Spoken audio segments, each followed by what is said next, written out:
Welcome to Understory Files. Every disappearance begins with a moment that doesn't seem important at the time. A message. A call. A small detail that feels slightly off. But not enough to cause alarm. Until later. In the summer of 2023, a woman named Esther Estepa was traveling along the coast, living a life that many would describe as free, but also unpredictable. She was 42 years old, originally from Seville, and known by her family as someone who never stayed in one place for long. Esther had chosen a nomadic lifestyle years earlier, constantly exploring new cities, new environments, and new beginnings. But no matter how far she traveled, one thing never changed. She stayed in touch with her mother. Every day, calls, messages, video chats. There was always a connection. And that's why, in late August 2023, something felt wrong. It started with messages. Esther's mother, Josefa, known as Peppa, began receiving texts that didn't feel like they came from her daughter. The words were unusual, the tone felt distant. The message claimed that Esther had left Spain and was now in Argentina, living on the street, starting a new life. And most importantly, Esther had never mentioned anything like this before. Peppa tried calling her. No answer. The phone appeared to be off. That's when concern turned into fear. Because when someone you talk to every day suddenly disappears, your instincts notice. And Peppa's instincts were telling her something wasn't right. Soon after, Esther was officially reported missing. Authorities began tracing her last known movements. They found that she had been traveling through coastal cities, including Alicante and Gandia letters. But there was another detail.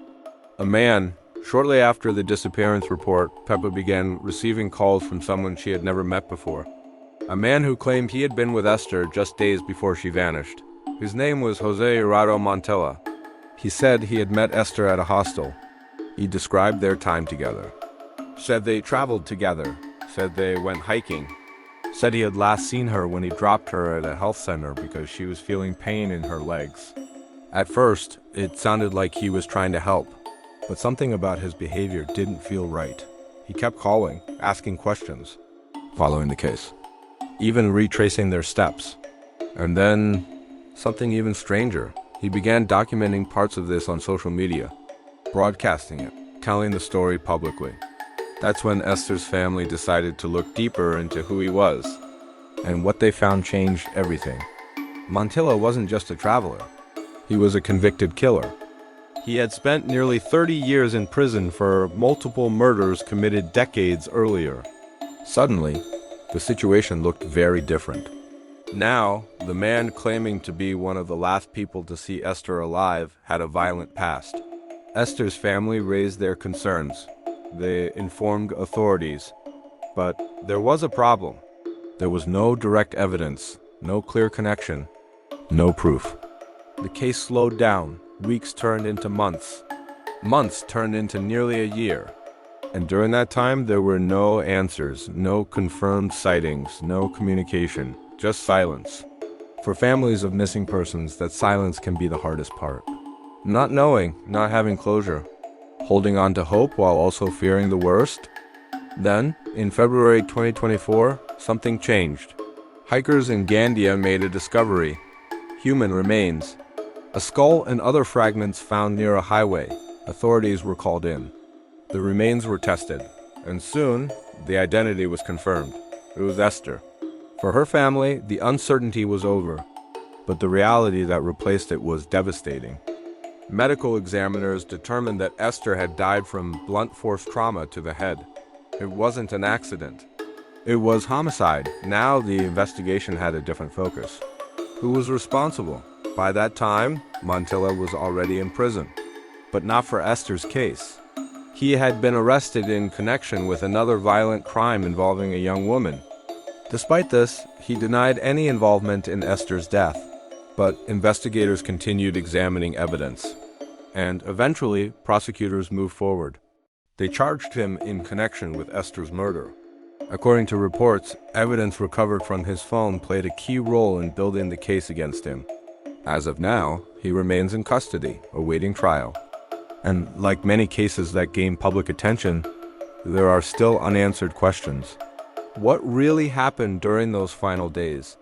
How did a chance meeting turn into something so tragic? And could anything have been done differently? There's something deeply unsettling about this case. Not just because of the crime itself, but because of how ordinary it began. A traveler, a hostel, a conversation between two strangers.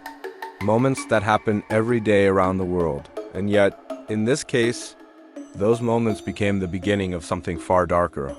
It also raises another question. How well do we really know the people we meet along the way? Especially when life puts us in unfamiliar environments.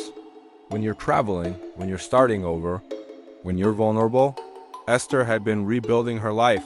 After leaving a difficult relationship, she had been staying in shelters, moving forward step by step. She had plans. She had a future she was working toward. And she stayed connected to the people who cared about her. That's what makes this story more than just a headline. Because behind the investigation, behind the suspect, behind the mystery, there was a person, a daughter, a sister, someone who was trying to build something new. Cases like this don't just leave questions for investigators. They leave questions for all of us about trust, about safety, about the invisible risks that sometimes exist in everyday situations, and about how quickly things can change. From a message, to silence, to a search, to a discovery no family ever wants to face. Esther Estepa's story is not just about what happened. It's about what wasn't seen.